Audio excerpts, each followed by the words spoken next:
The Radio 2 Book Club. That's called No Bad Days, and you're on the Radio 2 Book Club, but we're talking music at the moment. Dan Smith is with us. Dan Smith is a singer and songwriter who is best known as the frontman of that band, Bastille. Bastille won British Breakthrough Act at the Brit Awards in 2014, and to date have sold over 11 million records worldwide. And some of their hits include, of course, The Mammoth, Pompeii, Laura Palmer, Of the Night, and Good Grief, etc., etc. Their new single, No Bad Days, which you heard there, came out yesterday. They also announced details of their latest album yesterday. It's going to be called Give Me the Future, and will be released on February the 4th next year. What kind of lockdown and COVID have you had so far, Dan? I guess I just kind of lost myself a bit in distracting myself. We ran like a little film club for our fans and film fans around the world, and we would every week we'd meet up and we'd put questions to filmmakers.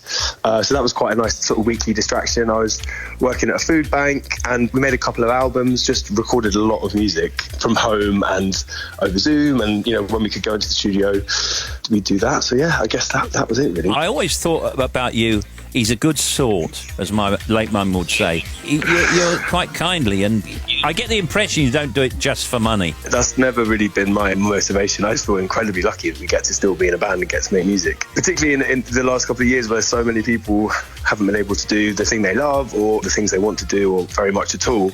Getting to just be able to be at home and write songs, and this album that we've made, it's the kind of slightly mad science fiction. It's all about our relationship with technology, which obviously over the last couple of years has become even more like interdependent in terms of we've all just spent 2 years basically having most of our relationships, apart from the people that we live with, via screens, and it's been vital, but also it's mad. Here's Tim, I think, wants to ask you about your podcast. Yeah, there's cool. a podcast coming soon to BBC Sounds. What can you tell us about it? It's called Turn Up for the Books, which is appropriate because you are on here to talk about books as well as music, of course. Yeah, well, it's entirely about books, and I've loved it because, much like with the film club that I did over lockdown, it was just a really nice excuse for me to geek out as a fan. I studied English at university years ago, but I've always just loved reading and loved its ability to sort of take you somewhere. And I think in lockdown, especially for those who read, it was just such an amazing escape, alongside films and TV and video games, whatever people are into. But I just think books, there's such a kind of shared but personal experience that comes with it. So this podcast, Turn Up for the Books, I was asked to be part of it and felt hugely underqualified because I was sort of co-hosting it with Irena Sirnakoje, who's an amazing writer, and Simon Savage, who is a librarian and podcaster and sort of YouTuber, and he's a sort of celebrity librarian. And then there was me, and I'm like, I'm the guy in the bands that likes books a bit. The podcast is based on this list called the 100 Novels That Shaped Our World that the BBC and a panel of sort of literary people put together. That's in categories, so it's in 10 categories, and it's things like identity and adventure and love, sex and romance and life, death and other worlds. Like, it's sort of tried to group these books into categories, but the panel wanted to put them together in a way that was really inclusive. So it's not just this kind of old classics you'd expect. It's a real mix of different voices, some very well-known books, others that you just wouldn't expect to see, some you've never heard of. You know, there's a couple of graphic novels in there. Every week we go through a different category and we chat about it, and we chat to a different writer every week. That's and great. that, you know, we chat to like Frank Cottrell Boyce or like Reverend Richard Coles or Skin from Skunk Anansie, and all different people from different areas of the literary world. We are here with Dan Smith from Bastille. He's our guest reviewer on the Radio 2 Book Club this month. All right, we're back now with Dan Smith from Bastille, and he's our guest reviewer on the Radio 2 Book Club this month. So now let's get to the book. Bobby. So Dan, we sent you a copy of Pony by RJ Palacio, which is our Book of the Month choice. Now, you are a quite big reader.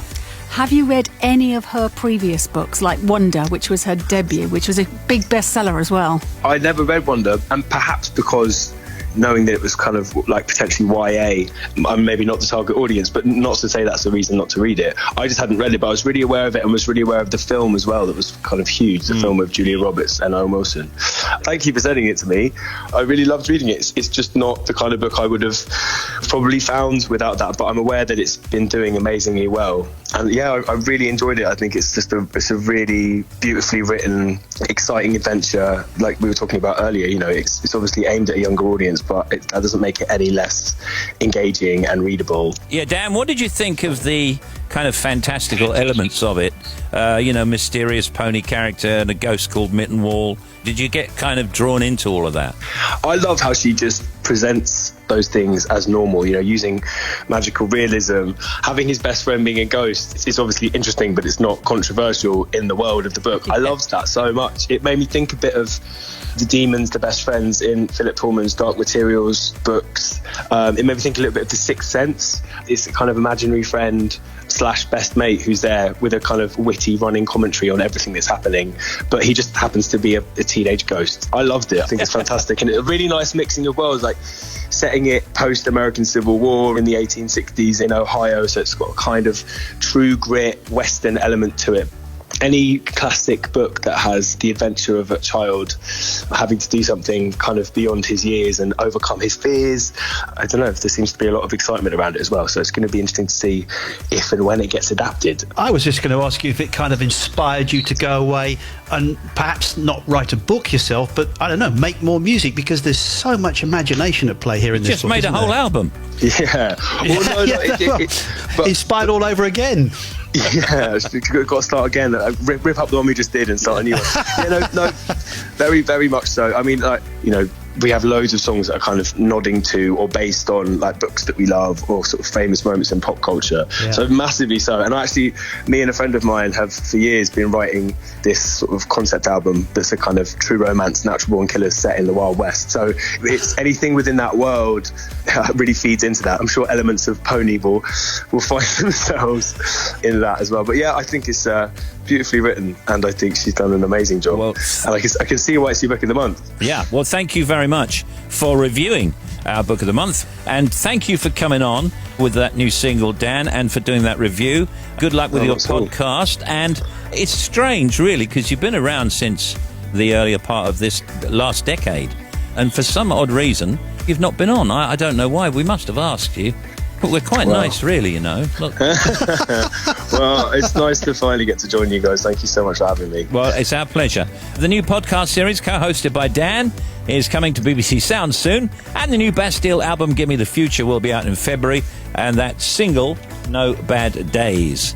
Dan, good to talk to you. Thank you very much. Dan Smith, everybody. Thank you. Thanks so much for having me. Have a good rest of the show. Bye. Bye. Bye. Take care. Bye.